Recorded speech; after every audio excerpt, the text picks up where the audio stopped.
Good afternoon, my loves. I knew that when I started this, there'd be no stopping me. So now all of a sudden, I want to share everything, every thought.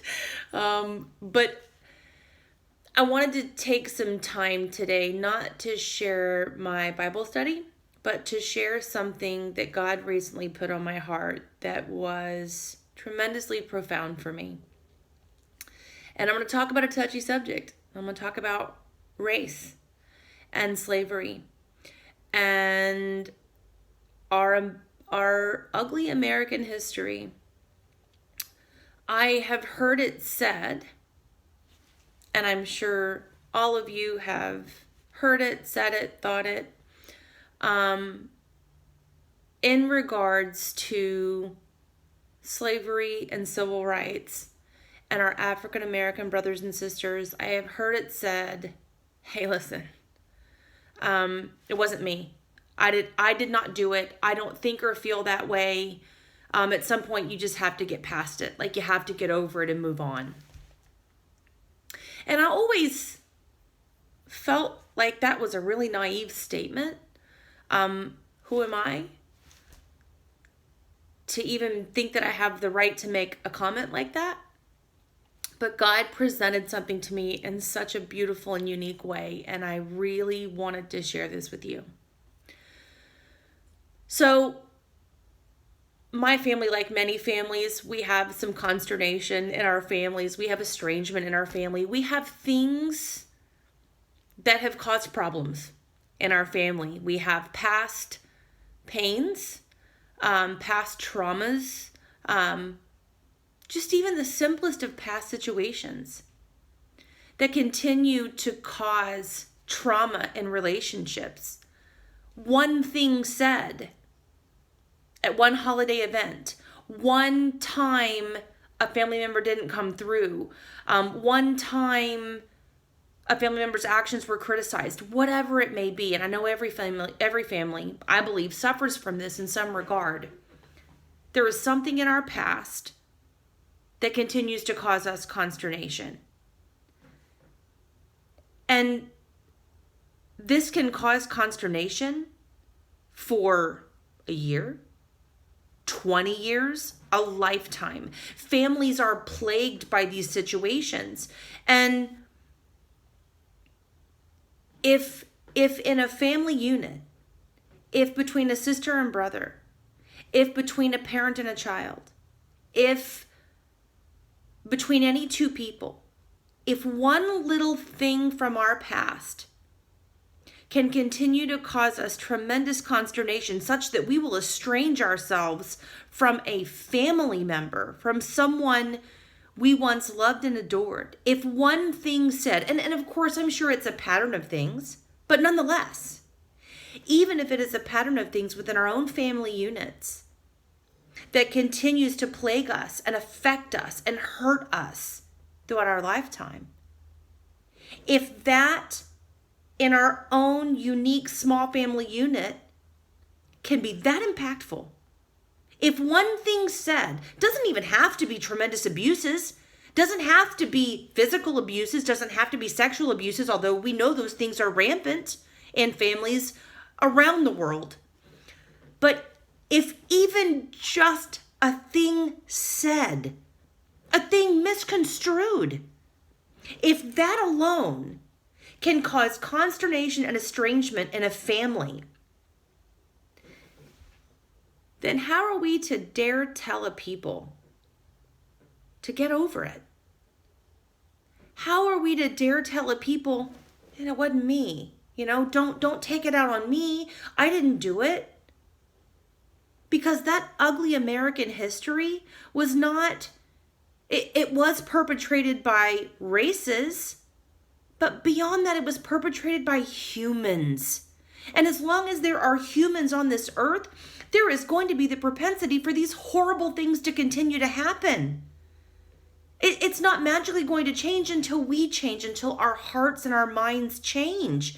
And I'm so thankful to God for presenting this to me in a unique way, because I was actually listening to the news and hearing some things, all the the racial tensions and everything going on in the world. And I find myself going, when are we going to get past it? When are we going to let go of the past? When are we going to stop being offended? And God put it on my heart that if there are things in my family that happened when I was a child, and they continue to cause me consternation today, I can't let go of it. I won't let go of it. I won't forgive, or I'm struggling to forgive. And yet I'm going to point to an entire culture and race of people and say, it's really time you get over it. Boy, I think I need to learn a valuable lesson from that. And change my perspective and my thinking. And two things I want to take from that. One, if I would point to a people and say, let's move past this together, I better be ready to move past my own pain. I call my past my pest. It is that pestilence that continues to damage all of us. It's amazing how we all stay so rooted in our past, and it deeply damages our future. I read a great line in a daily devotional recently that said, to have any hope of having a good future, you must give up all hope of having a better past. And I found that to be very profound. But I want us to think about the way that we think.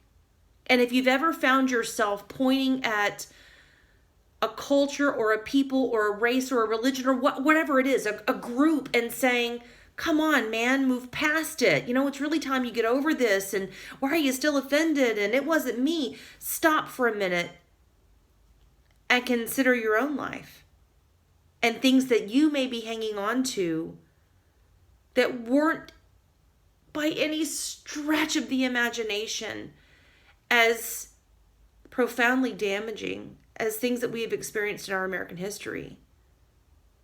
Words. Not even severe abuses and traumas. And change your thinking around those things and understand, or rather seek to understand, that if one little thing in our own families, if a word spoken or something misunderstood or a family event gone wrong, if these things can impact our families and estrange them, then how dare we point to a culture, a race, a religion, a people, whatever, a country, and say, it's really time you get over this. We can in no way, shape, or form, unless we are of that, in that, understand how that would feel. We can understand how it feels on an individual level. I can surely understand how things that happened in my childhood and in my past affect me to this day.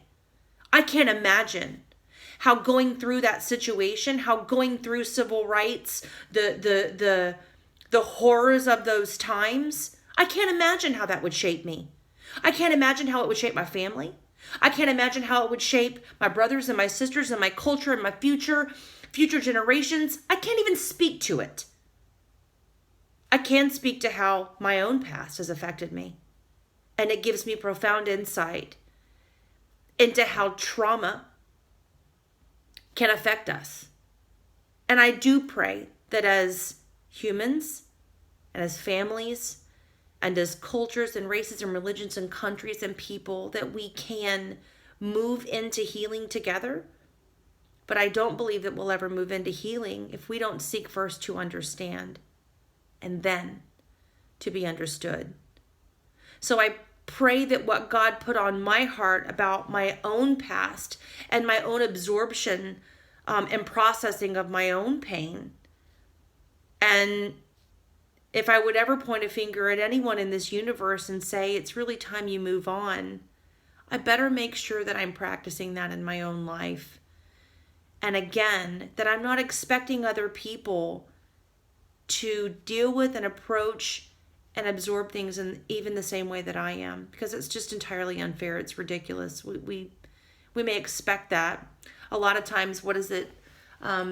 We believe the best in ourselves and yet the worst in others. And it's time for that to change. It's time for our mentality to change. So I hope that this enlightens you.